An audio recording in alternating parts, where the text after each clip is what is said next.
Pada video kali ini saya akan membahas tentang apa yang terjadi pada ban atau roda ketika kendaraan kita gunakan untuk berbelok.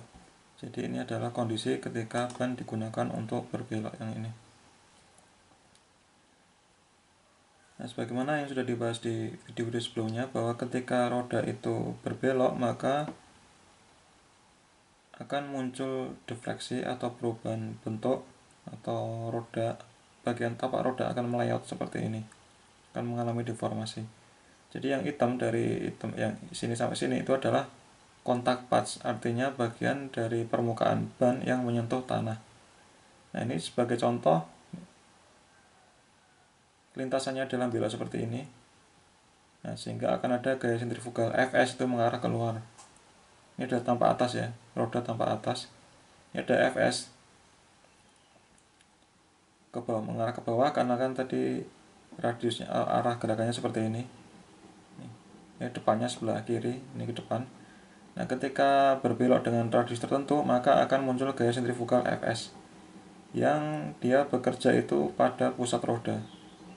Nah, kemudian akan ada gaya reaksi. Gaya aksinya adalah Fs, gaya sentrifugal, maka akan ada gaya reaksi yaitu cornering force. Kita simbolkan dengan Fj alpha.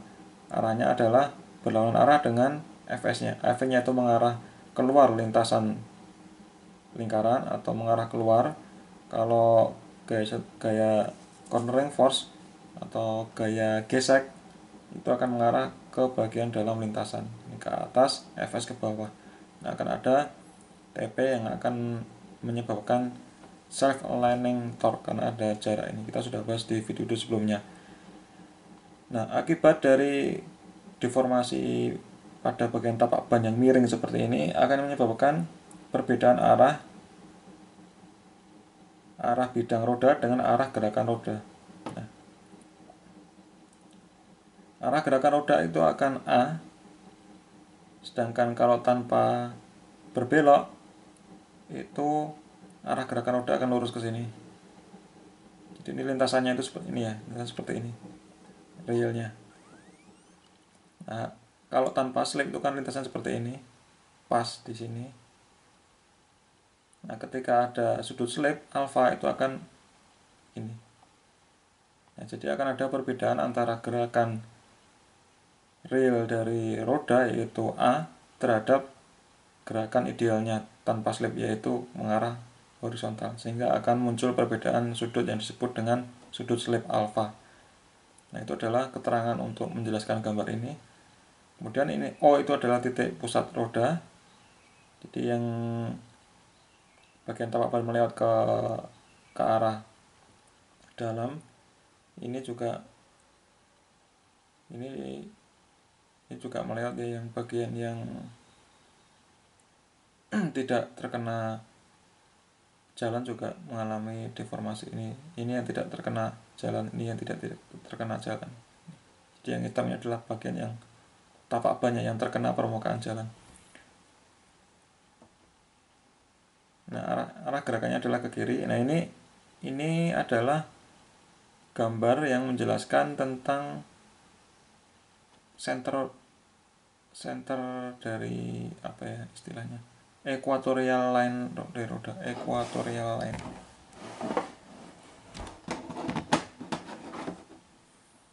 Nah, ini artinya adalah bagian tengah seperti di sini. Saya gambarkan. Nah, ini kira-kira bagian tengahnya ini.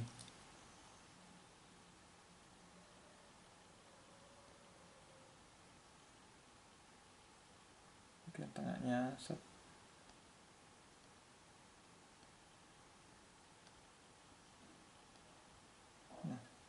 Nah, bagian tengah ini digambarkan ulang sehingga menjadi tampak seperti ini. Disebut dengan equatorial line.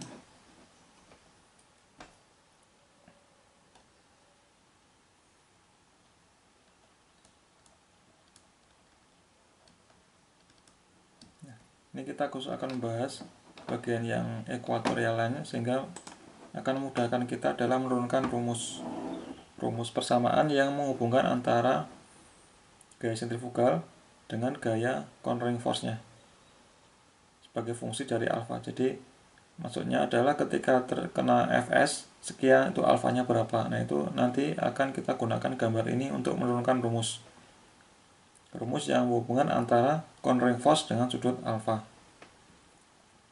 gaya belok dengan sudut alfa, atau gaya sentrifugal terhadap sudut alfa.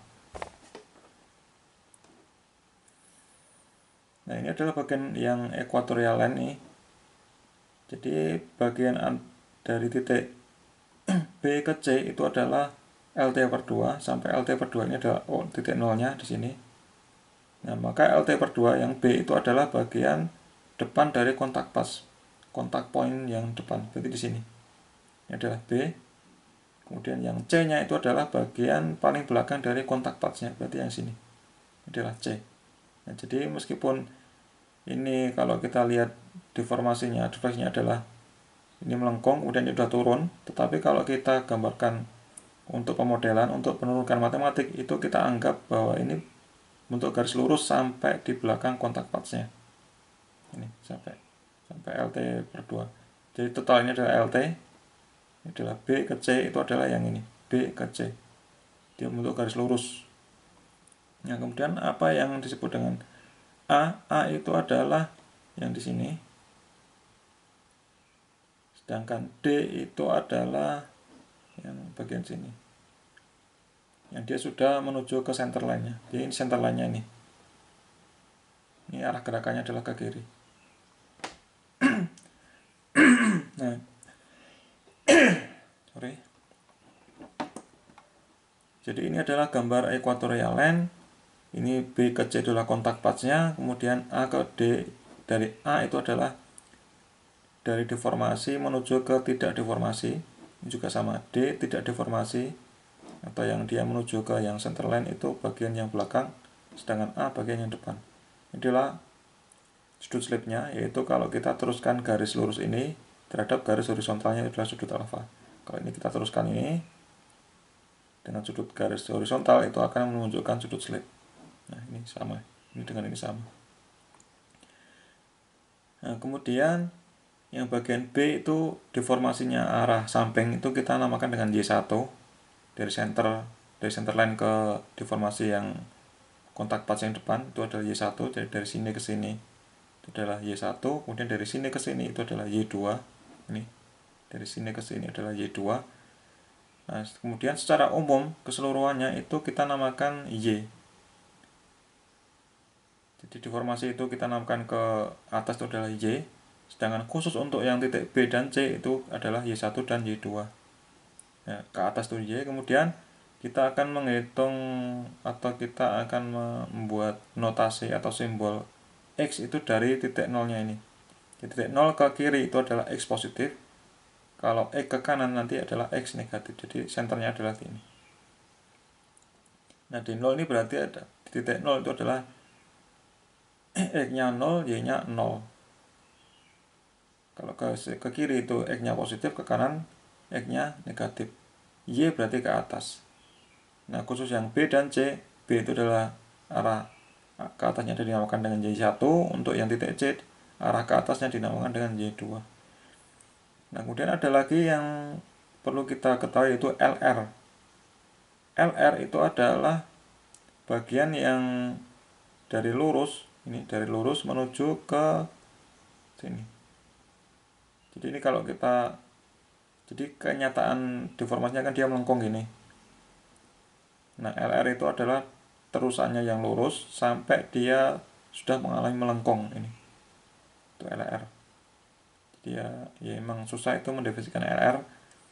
LR ini yang jelas adalah ketika dia lurus gini, kita hitung dari dia mengalami perubahan bentuk, dan dari awalnya lurus menuju ke melengkung. Nah ini dimulai dari sini sampai, kalau kita gambar garis lurus sampai yang di belakang ini, sampai di center line, itu LR.